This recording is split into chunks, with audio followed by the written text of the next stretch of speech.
é interessante para quem pensa em tutela inibitória, entretanto, perceber. Bem, se o bem jurídico que era tutelado pelo processo tradicional era o bem patrimonial, é claro que daí deriva a confusão entre as categorias da responsabilidade civil e da ilicitude. Essa confusão é responsável pela falta de efetividade do processo e pela não compreensão da necessidade de o processo se estruturar com outras técnicas em nome dos novos direitos. Ou seja, se eu imagino que o bem a ser tutelado é o bem patrimonial, correto está supor que a tutela contra o ilícito é a tutela contra o ilícito danoso, que, portanto, gera uma responsabilidade pelo dano e, por consequência, faz impor uma tutela ressarcitória pelo equivalente ao valor do dano. E aí vem o problema. Quando surgem os novos direitos, os direitos não patrimoniais, e a necessidade de implementação dos direitos não patrimoniais, e, sobretudo, a nova configuração de Estado, que é o Estado constitucional, marcado especialmente pelo seu dever de tutela aos direitos fundamentais, aí que está o X da questão. Não me parece que o problema seja se o Estado é ambiental ou não. O problema é que o Estado constitucional tem dever de tutelar os direitos. E como que ele tutela primeiramente os direitos? Através de normas. Ele tem dever de tutela normativa, ele tem dever de tutela fático-administrativa e tem dever de tutela jurisdicional. Antes de tudo, deve tutelar os direitos mediante norma. O Estado constitucional, mediante o parlamento, tutela os direitos fundamentais mediante norma. É o legislador o primeiro que tem que dar tutela aos direitos fundamentais. No caso da sua omissão, é claro que o juiz pode agir. Mas cabe ao legislador, antes de todos, dar tutela aos direitos fundamentais sob pena de violação da Constituição, sob pena de omissão inconstitucional. Isso é importante por quê? Porque surge exatamente nesse momento uma nova necessidade de tutela jurisdicional. Se nós estamos diante da necessidade de se dar tutela aos direitos fundamentais para se ter uma sociedade igualitária e justa, nós temos também que ter uma tutela jurisdicional que faça atuar o desejo do legislador contido na norma para as hipóteses da sua não aplicação. Ou seja, hoje, no Estado constitucional, nós temos necessidade de tutela da norma. E a tutela da norma é, sobretudo, problema do Ministério Público. É o Ministério Público que requer a tutela da norma mediante as ações coletivas que a ele foi outorgada. A ação coletiva, a ação que tutela direitos difusos e coletivos, é uma ação que basicamente tem por objetivo tutelar a norma não observada. É uma ação de tutela da norma. E ao Ministério Público, prioritariamente, diante das condições particulares do Brasil, cabe a ação que visa a implementação da norma que tutela direitos fundamentais, mas que não foi observada. O problema é o seguinte: o processo civil não foi feito para dar tutela à norma.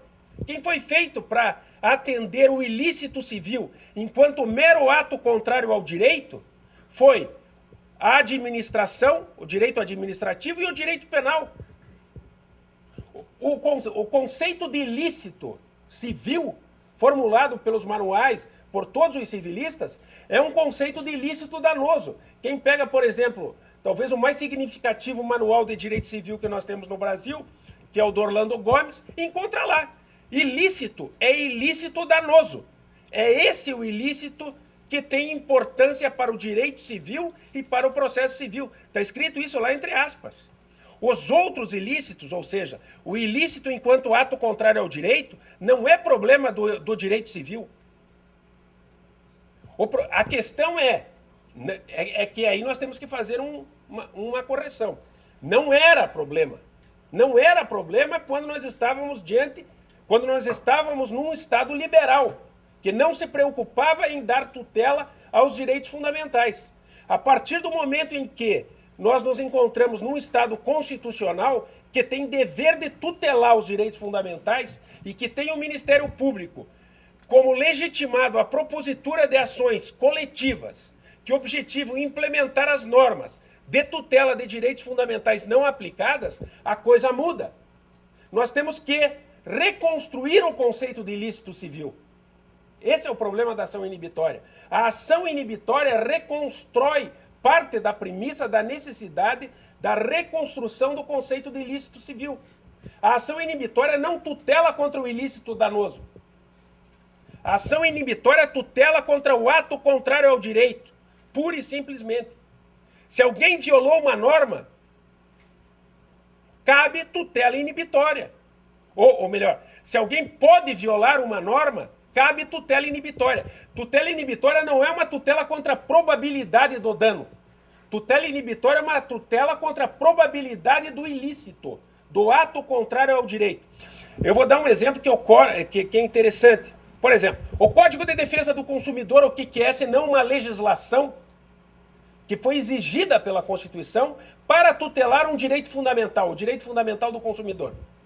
É uma legislação de tutela. É uma legislação como a legislação trabalhista e a legislação ambiental. É uma legislação de proteção a direitos fundamentais. Pois bem, está escrito, não é possível se vender um produto com determinada composição. O fabricante, o fornecedor X está vendendo numa loja ou no supermercado determinado produto contendo composição proibida pela legislação de proteção ao direito do consumidor.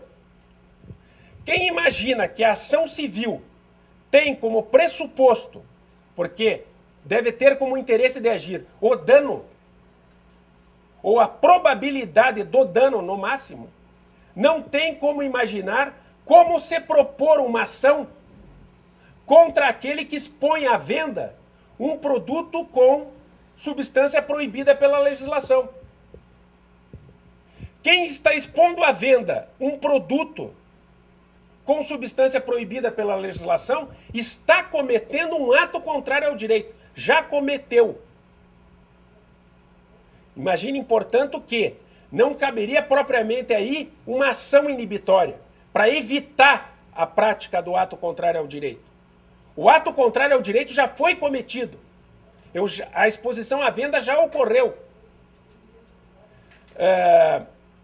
Entretanto, a exposição à venda ainda não configura dano. Os consumidores, eu não quero dano, mas dano ainda não ocorreu. Então eu teria que pensar em numa tutela ressarcitória. Isso é um absurdo. Eu teria que pensar no que se pensa, na verdade, na prática, em ação, em tutela cautelar, em tutela contra a probabilidade do dano. Só que a ação cautelar, ela não foi feita para dar tutela preventiva aos direitos. Ela não foi feita para impedir a prática do ato contrário ao direito ou para remover os efeitos concretos de uma conduta ilícita, que é a tutela de remoção do ilícito. Num caso como esse, eu tenho que requerer simplesmente uma tutela de remoção do ilícito ao argumento de que, basicamente, foi cometido um ato contrário ao direito. Foi praticado um ato que está em desacordo com a lei. O problema é que, na prática, os próprios autores dessas ações, o próprio Ministério Público Federal, em vários casos que eu já vi, pede tutela cautelar e argumenta. Não, aí a probabilidade de dano à saúde do consumidor. Não é esse o problema. Eu não quero tutela contra a probabilidade de dano à saúde do consumidor. Não quero e não devo fazer isso sob pena de eu cair numa confusão a respeito da discussão do eventual dano, o que é do gosto do demandado. Se eu abro oportunidade para discussão do dano, o demandado vai dizer, não, mas essa norma, apesar de proibir a conduta, ela é uma norma inconstitucional ou uma norma ilegítima, porque, na verdade, o produto com essa composição não causa dano. Então vamos discutir mediante perícia se o produto causa dano ou não. A questão é que a ação que visa a tutela de remoção do ilícito, é uma ação que elimina a necessidade da discussão sobre o dano. Não se discute dano, nem na ação inibitória, nem na ação de remoção do ilícito. O dano não é objeto dessa ação. Essa é uma ação, repito, de tutela contra a norma. Se alguém violou a norma, cometeu ato contrário ao direito. Cabe ao juiz verificar apenas se a norma foi violada. Não cabe ao juiz verificar se a norma é correta. Portanto, eu não posso discutir mediante prova pericial se o produto eventualmente causa ou não causa câncer. Se o produto é ou não, se o produto transgênico causa ou não causa dano ao meio ambiente ou à saúde. Eu não posso cair na discussão do dano. Se eu, enquanto Ministério Público, cair na discussão do dano, eu estou dando à outra parte a oportunidade de rever toda a organização intelectual e técnica que está à base da edição da norma que teve por objetivo dar tutela ao direito fundamental. Em outras palavras, se fosse possível a discussão do dano numa ação de implementação da norma, jamais o legislador teria razão para tutelar os direitos fundamentais mediante a norma. Os laboratórios sempre teriam a oportunidade de, uma vez editada a norma, descumprirem a norma e depois discutirem em juízo se a norma é legítima ou não, mediante peritos privados, que muitas vezes não se sabe, que na maioria das vezes não se sabe quais são. Eu não posso deslocar do âmbito da discussão da questão no Ministério da Saúde ou do Meio Ambiente e dos órgãos competentes para definir se o produto é nocivo ou não, para um juiz privado e para um laboratório potente em face de alguém que não pode dispor de dinheiro, uma discussão a respeito de uma questão de amplitude para toda a sociedade, que diz respeito à tutela dos direitos fundamentais. Nos Estados Unidos, por exemplo, se um particular propõe uma ação contra um laboratório farmacêutico para discutir se um produto causa câncer ou não, o que o juiz faz? Como o juiz sabe que a decisão dessa ação vai implicar resultados que importam para toda a sociedade, o juiz tem até mesmo o poder de indicar um advogado para o particular, de indicar um perito para o particular. E esse perito um assistente técnico. E tanto o assistente técnico quanto o advogado são pagos pelo poder público. Por quê? Porque os americanos estão cientes de que a idoneidade da prova é o que mais importa numa situação dessa. Se for o caso de se fazer a prova, né? Agora, também sabem eles que, em determinadas situações, eu tenho que excluir a possibilidade de discussão do dano se eu quiser ter uma tutela efetiva dos direitos fundamentais e, portanto, da norma que protege direito fundamental. Percebam, se eu não tiver tutela jurisdicional da norma, de nada serve a norma de proteção do direito fundamental. E o Estado está falhando no seu dever de dar tutela aos direitos fundamentais. Então, a ação inibitória é uma ação contra a probabilidade do ato contrário ao direito. Basta que se invoque a probabilidade de violação da lei. Não é preciso que se invoque probabilidade de dano. O dano não importa. O dano tem a ver apenas com a necessidade de obtenção de tutela ressarcitória. O dano só importa para quem quer indenização. Quem quer evitar a violação da norma não tem que se preocupar com probabilidade de dano. Quem quer remover os efeitos concretos de uma conduta ilícita, porque o ato contrário ao direito já foi praticado, mas é preciso se remover os efeitos concretos do ato contrário ao direito, também não almeja a tutela ressarcitória. Almeja pura e simplesmente uma tutela da norma, para que a fonte do dano seque imediatamente, para que a conduta que está em desacordo com a norma que objetiva proteger o direito fundamental seja eliminada imediatamente. E é exatamente por isso que eu não posso discutir dano numa ação desse tipo. Eu discuto simplesmente se o ato contrário o ato que eu estou dizendo que é contrário ao direito é ou não é contrário ao direito. Mas eu não vou discutir se ele provoca dano ou não. Por consequência, eu excluo também o elemento culpa.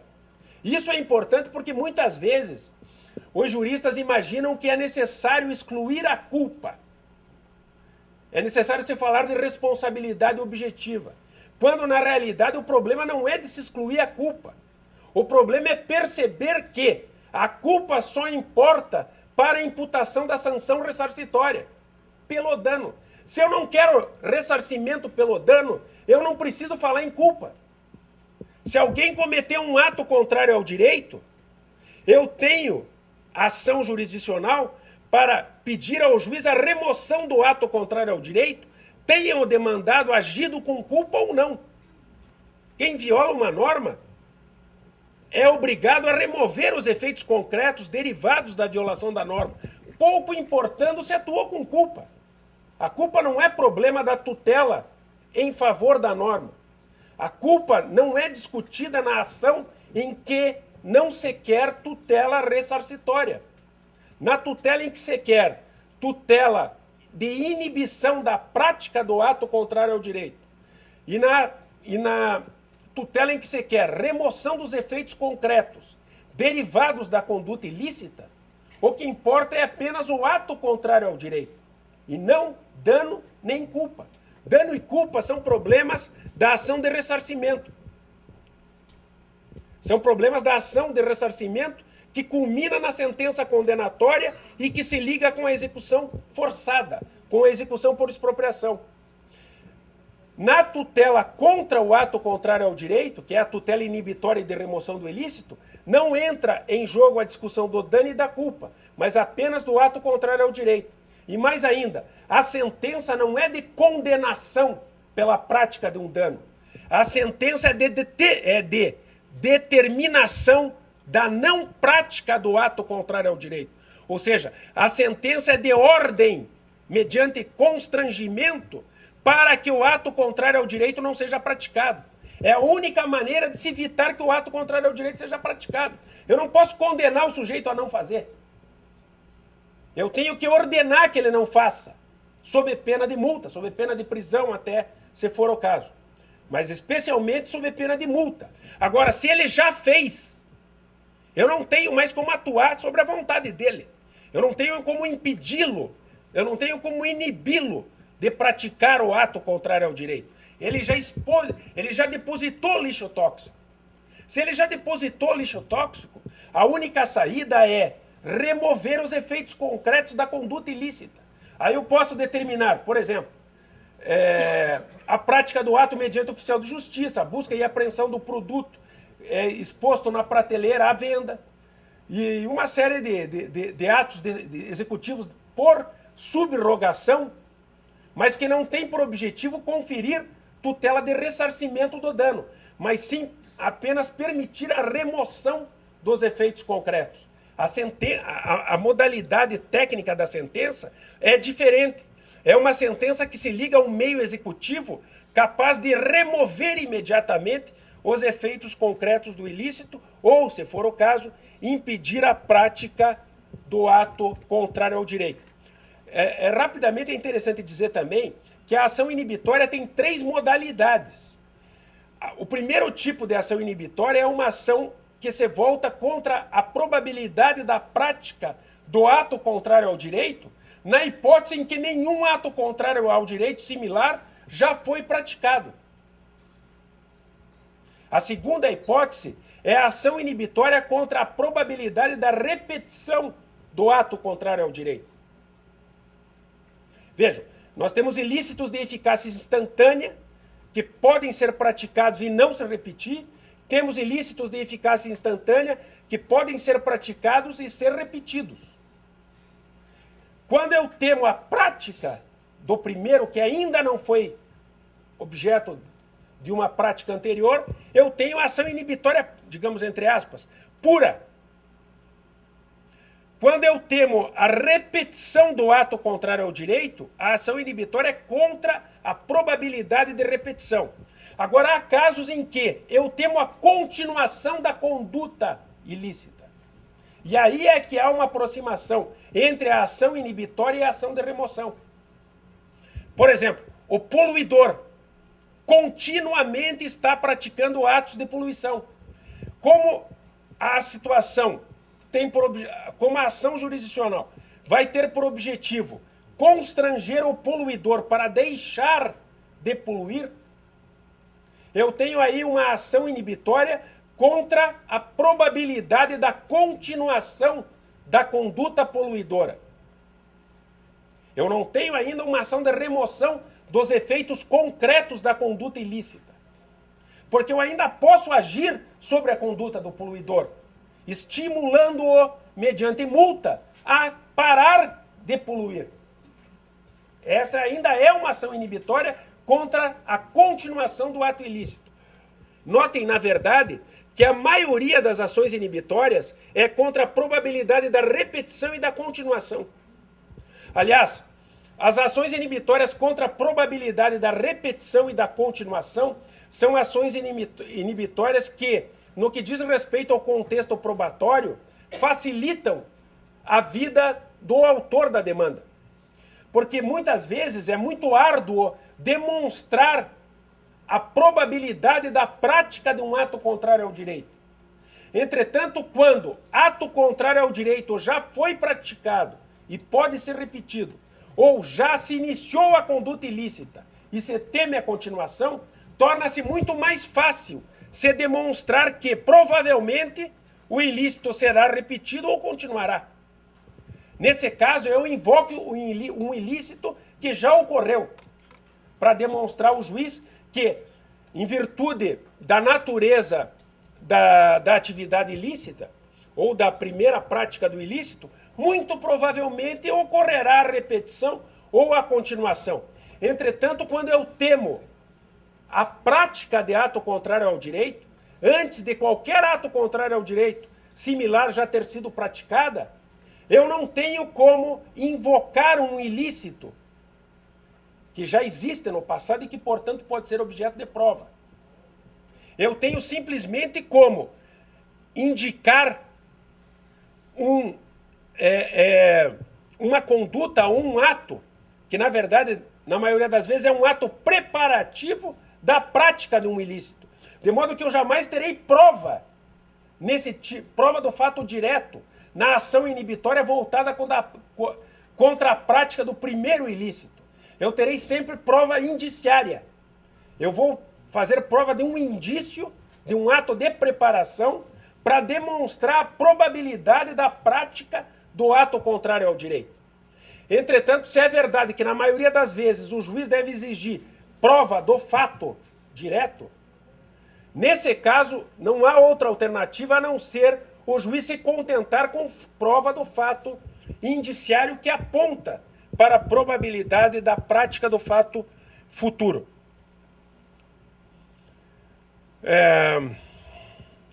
Mas percebam, vejam que interessante. A tutela inibitória e a tutela de remoção do ilícito é completamente distinta da tutela cautelar. A tutela cautelar é uma tutela contra a probabilidade do dano. Vejam que interessante. A tutela cautelar foi delineada à época do direito liberal clássico para servir à tutela dos direitos patrimoniais. Ou seja, a tutela cautelar não é uma tutela destinada a impedir a prática do ato contrário ao direito. A tutela cautelar é uma tutela que supõe que um ato contrário ao direito já foi praticado, mas que a tutela de ressarcimento desse ato pode não se dar de forma frutuosa. Essa é a tutela cautelar verdadeira. Ou que o dano já praticado pode se potencializar ou aumentar, de modo a tornar necessária a tutela cautelar.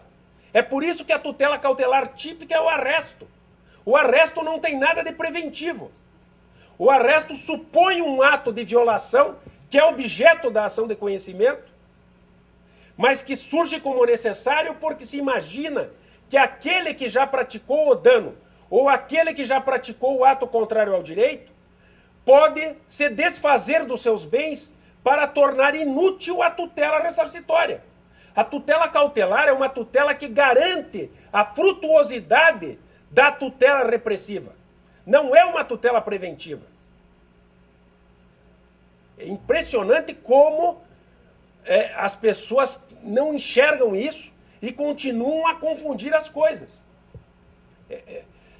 Por que se passou a confundir tutela cautelar com tutela preventiva, com tutela inibitória e com tutela de remoção do ilícito? Porque com o surgimento dos novos direitos, com o surgimento de uma nova fisionomia de Estado, passou a ser necessário se outorgar tutela preventiva aos direitos não patrimoniais, como, por exemplo, o direito à intimidade. Bem, quando se pensou na proteção do direito à intimidade, ou seja, quando se pensou na necessidade de tutela contra a possibilidade de alguém difundir notícias lesivas à personalidade individual, veio à cabeça do advogado: bom, o que eu vou fazer? Eu vou propor uma ação de conhecimento? Claro, a ação de conhecimento não detinha liminar. Eu vou propor uma ação de execução? Óbvio que não tenho título executivo. Eu vou propor uma ação cautelar? Tutela cautelar é uma tutela imediata, é uma tutela rápida que permite que o juiz atue mediante liminar. Então, em termos formais, a tutela cautelar parece adequada para me resolver o problema. Eu proponho uma ação cautelar e peço uma liminar ao juiz para que ele ordene àquele que pode difundir a notícia que não pratique, que não publique a notícia na sua revista, por exemplo, mediante liminar. Bem, o problema é que essa liminar ou essa tutela rotulada de cautelar satisfaz o meu único desejo de tutela. Eu não quero tutela ressarcitória contra o dono da revista. Eu posso até querer, mas esse é um outro problema. É um problema para depois. O que eu quero é que o dono da revista não publique. Só isso. É por isso, então, que se percebeu que a ação cautelar podia ser satisfativa ou autônoma. Ou seja, quando alguém percebe que uma ação que foi feita para ser instrumento de asseguração da tutela principal se transforma em tutela satisfativa ou autônoma, há um sinal. Ou seja, nós estamos diante de algo que não é mais cautelar. Nós estamos diante de uma tutela de urgência que é satisfativa e autônoma, não é instrumental. Na verdade, nós estamos diante da necessidade de uma ação de conhecimento com técnica antecipatória. E daí nós voltamos ao problema. Mas, afinal de contas, por que os processualistas não fizeram uma ação de conhecimento preventiva? É essa a pergunta que tem que ser feita. É essa a real pergunta. E não ficar tentando chamar de cautelar aquilo que não é. A pergunta que você deve fazer é: por que os processualistas não pensaram numa ação de conhecimento preventiva?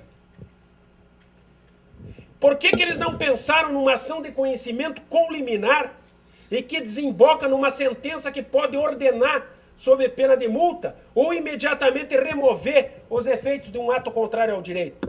Eles não pensaram e não pensam até hoje porque imaginam que a ação de conhecimento, que é a ação dos olhos dos processualistas, é uma ação destinada a dar tutela aos direitos patrimoniais. E que qualquer atuação do juiz contra o demandado antes da prática de um ato contrário ao direito significaria violência contra a liberdade, contra a autonomia privada. É o dogma da autonomia privada e do princípio da liberdade que impediram ao processualista pensar numa ação de conhecimento preventiva.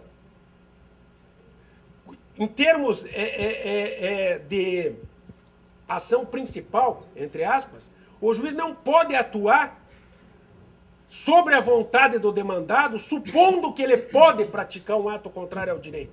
Isso seria violência da liberdade. O juiz não pode constranger o demandado sob pena de multa, porque lhe cabe apenas declarar a vontade da lei e não dar ordens. Dar ordens não é coisa de um juiz de civil law. Eles continuam a reproduzir a ideia de que a tutela cautelar é um acessório da tutela principal.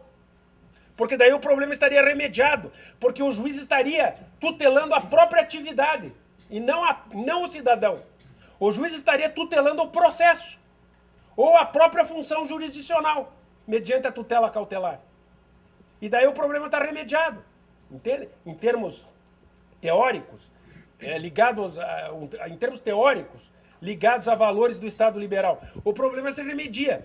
Eu concedo a tutela de urgência, chamo ela de tutela cautelar e continuo supondo que ela tem por objetivo assegurar a minha própria função jurisdicional e a atividade do Estado. Ela não está tutelando o particular contra um outro particular que ameaça a prática de um ato contrário ao direito. E é por isso que eles continuam chamando esse tipo de tutela cautelar. Quando, na verdade, nós precisamos, na realidade, de uma ação de conhecimento com técnica antecipatória. Então, no direito do trabalho, João, você pode... O que seria interessante é propor a ideia de uma ação inibitória com liminar, ou de uma ação de remoção do ilícito com liminar, para resolver essas situações, para se parar de se pensar em tutela cautelar. Porque quando você pensa em tutela cautelar, você dá à outra parte e dá ao juiz a possibilidade de indagar sobre probabilidade de dano ou sobredano. Então tem que descortinar esse problema, tem que eliminar o problema do dano. Agora, nós debatemos isso aqui na reforma do Código de Processo Civil. Foi proposta a introdução de uma ação inibitória e de uma ação de remoção do ilícito no Código de Processo Civil. Sabe o que os caras fizeram? Não os deputados, né? Essa ação foi eliminada do projeto na Câmara. O problema não é os deputados, porque os deputados não sabem o que estão fazendo. Mas alguns juristas de perfil tradicional, de perfil clássico, o que eles fizeram? Foram lá e começaram a botar no ouvido dos caras. Olha, cuidado com isso aí, porque isso daí é para calar a imprensa. É ação inibitória para calar a imprensa. Foi isso que os caras falaram. Isso daí é ação inibitória para evitar, para atuar contra as liberdades democráticas, para evitar a difusão de notícias, etc, etc. Daí chegou lá o Miro Teixeira, que, como todos sabem, trabalhou no Supremo, até mesmo no caso da inconstitucionalidade da lei de imprensa, e fez um baita discurso dizendo, não, os caras estão querendo aqui propor no novo código uma ação de inibição da imprensa. Daí tiraram do projeto. Quando todo mundo sabe, entretanto, que os juristas que botaram isso na orelha deles são juristas patrocinados pelas instituições financeiras, pelos bancos, pela Febraban e assim por diante, que sabem que uma ação que seja capaz de fazer valer normas de proteção a direitos fundamentais não são do gosto daqueles que desprezam essas normas. Esse é o problema. E é por isso que a ação não foi incluída. Bom, outros disseram, não, mas não precisa. Não precisa porque daí a gente resolve da seguinte forma. A gente bota lá no código que o juiz pode ordenar um fazer e um não fazer sob pena de multa, que pode determinar busca e apreensão, que pode conceder tutela antecipatória e a coisa está resolvida. De fato, está resolvida como a gente resolvia antes. Assim, a partir do artigo 461. A estrutura da ação inibitória foi feita a partir das normas do artigo 461 e 84 do CDC, que trata da ação coletiva, que dão ao juiz a oportunidade de conceder tutela antecipatória e ordenar sob pena de multa ou determinar todas as modalidades executivas necessárias ao alcance da tutela do direito. O problema é que jamais se colocou em qualquer lei que em determinadas ações que servem à tutela de normas que protegem direitos fundamentais, não se pode discutir dano. Então, o que se fez, por exemplo, no caso do transgênico? Veja que coisa ridícula. O Ministério Público Federal propôs uma ação cautelar, seguida de uma ação de conhecimento, para que os transgênicos não fossem vendidos, sob o argumento de que eles poderiam causar dano à saúde do consumidor e dano ao meio ambiente. Na ação cautelar. O juiz disse, não, eu não sei se isso aí vai causar dano. Indefira. Esperou a ação de conhecimento e determinou prova pericial. Vamos ver se causa dano. Estão discutindo até hoje. Se causa dano ou não causa dano. Um laboratório que faz um remédio que causa câncer. O Ministério Público propõe uma ação para que o remédio seja retirado do mercado. Se ele imagina que o caso é de probabilidade de dano, ele vai dar ao juiz a possibilidade de indagar. Será que causa dano? Como eu não sei, indefiro. Vamos ver isso na ação de conhecimento. Vamos definir prova pericial. O laboratório vai trazer 25 técnicos, médicos e não sei o quê, para trabalhar na prova pericial e certamente eles vão dizer que o produto não causa dano. Mas o problema não é nem esse. O problema é que nesta ação nós teríamos que ter a oportunidade de dar ao juiz o poder de fazer valer o desejo da norma de proteção que foi editada pelo Legislativo a partir de estudos do Executivo a respeito da possibilidade da venda do produto. Esse estudo já foi feito. Se você quer discutir o estudo, propõe uma ação declaratória inversa e vá discutir. Mas não queira impedir a atuação da norma de proteção aos direitos fundamentais mediante contestação, mediante resistência. Porque senão a norma do legislador, e aí nós temos que também ver quando a lei é boa, né? Quando a lei é boa para o povo, senão a norma de proteção do direito fundamental não tem como ser atuado. Enfim, eu espero ter colaborado para a discussão da questão e agradeço muitíssimo a atenção que me foi dispensada e novamente ao convite que me foi feito. Muito obrigado.